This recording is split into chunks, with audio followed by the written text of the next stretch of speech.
Сәлеметсіздер ме, қымбатты әріптестер? Біз бүгін тәлімгерлік сабақтың келесі тақырыбын өтеміз. Біздің бүгінгі өтетін тақырыбымыз мұғалімнің кәсіби қалыптасуы мен дамуы деп аталады. Енді кәсіби даму дегеніміз не? Сіз мұғалімсіз. Сіз үнемі өзіңіздің біліміңізді жаңартып отыру керек. Қазір білесіздер, 21 ғасыр. Бұл біздің заман мен бұрынғы заман екеуі екі түрлі. Мұғалім білдім демеу керек, мұғалім үнемі іздену керек. Өзінің білім деңгейін, өзінің дағдысын қалыптастырып тұру керек, толықтырып тұру керек. Сол кезде ғана мұғалім. Мысалы үшін мен өзім үлкен жасқа жетсем де, мен де жаңалықтан қалмауға тырысамын. Қазір жұрттардан қалмай жасанды интеллектке қызығып жүрмін, соған сабағына қатысып жүрмін, яғни өзіммен өзім жұмыс жасап жүрмін. Сонда бізде кәсіби даму дегеніміз не?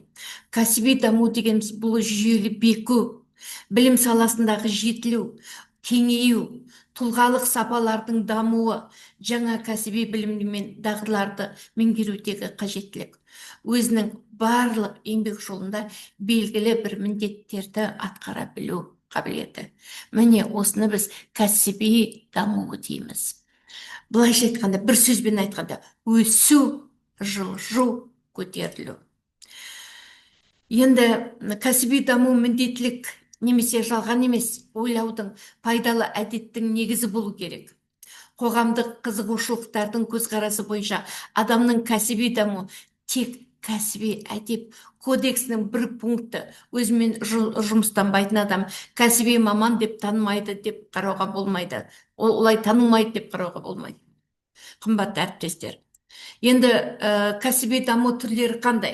Бірінші, олар мен қалай дамимыз? Сіз қалай дамисыз? Ол курстарға, семинарларға қатысу. Ол тек қана пән бойынша емес, пән бойынша міндетті ол қатысу керек. Одан басқа тәрбиеге байланысты, оқыту әдістері бойынша оқуға қатысты барлық семинарға қатысуымыз керек. Екінші, біліктілік бағдарламасы. Бұл дегеніміз біздің санат, былайша айтқанда санат, разряд, шебер мұғалім, әзірлеуші, сарапшы, білесіздер, осы біліктілік бағдарламасы деген осыған арналған бағдарламаларға, яғни осы санатты бекіту үшін жұмыс істеу керек.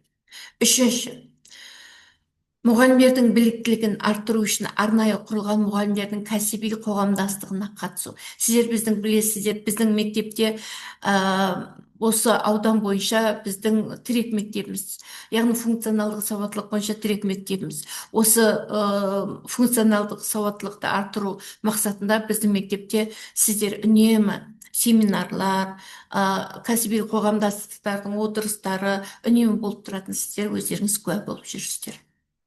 Төртінші, білім беру саласындағы конференциялар, семинарлар, мұғалімдер немесе ғалымдардың өз нәтижелерін таныстыру конференциялары.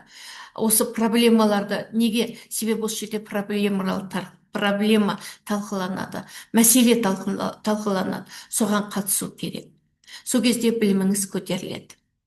Тағы да бесінші, танысу мақсатында басқа мектептерге семинарларға бару.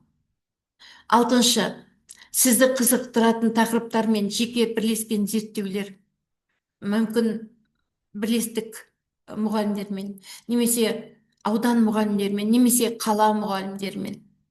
Жетінші, мектеп іс-шараларының ресми бөлігі ретінде жүретін тәлімгерлік және әріптестік қадағалау және коучингтерге қатысу.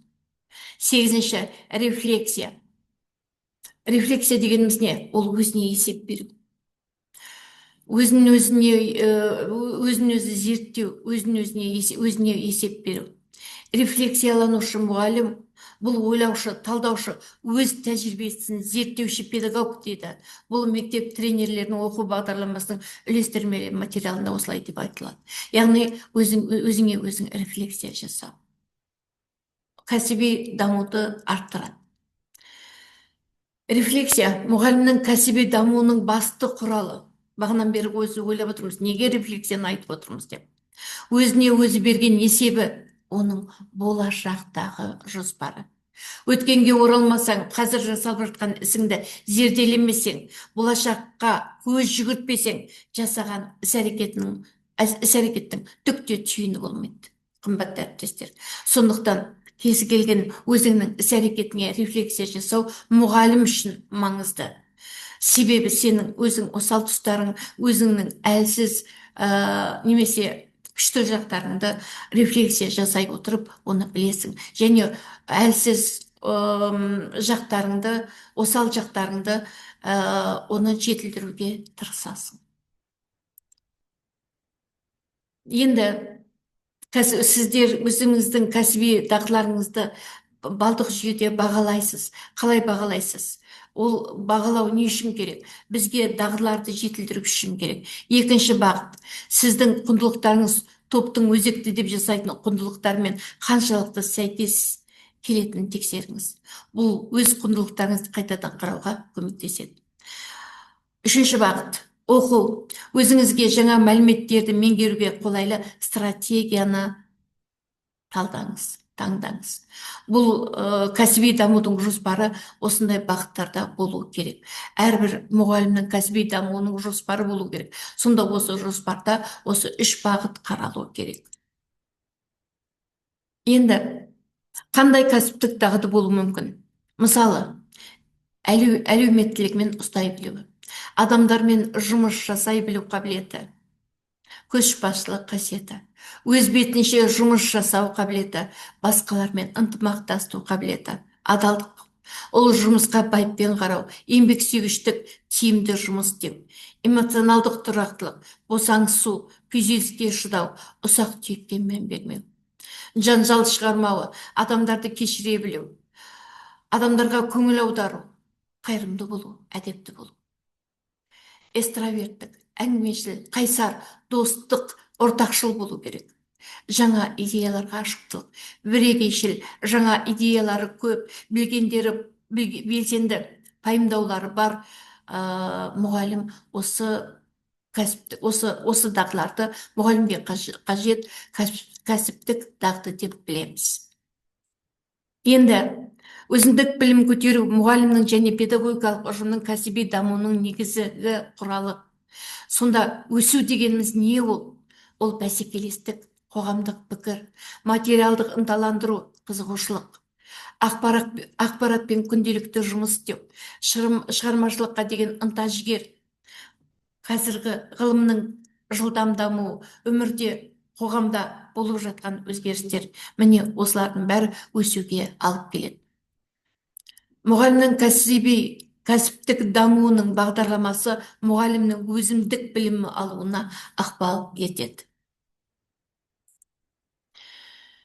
Енді педагогтың өзін-өзі бағалауын қалыптастырудың басты тәсілі ол өзінің нәтижелерін тұлға және педагог әрекетінің идеалымен салыстыра өлшеу. Енді мұғалімнің кәсіби дамуының көрсеткіштері қандай? Бірінші, пәнді оқыту сапасын жетілдіру. Шығарылған жинақтар, мақалалар. Екінші, оқытудың жаңа әдіс тәсілдерін, формаларын әзірлеу. Дидактикалық материалдарды, тестілерді, көрнектіліктерді жасау, әдістемелік нұсқауларды жасау. Үшінші, тренингтерді, семинарларды өткізу, зерттеу тақырыбы бойынша іс тәжірибені жинақтау, лестен стадияға қатысу, былайша айтқанда. Міне, қымбатты әріптестер, сонда мұғалімнің кәсіби қалыптасуы мен дамуына осы мен айтқан жағдайлар көмектеседі.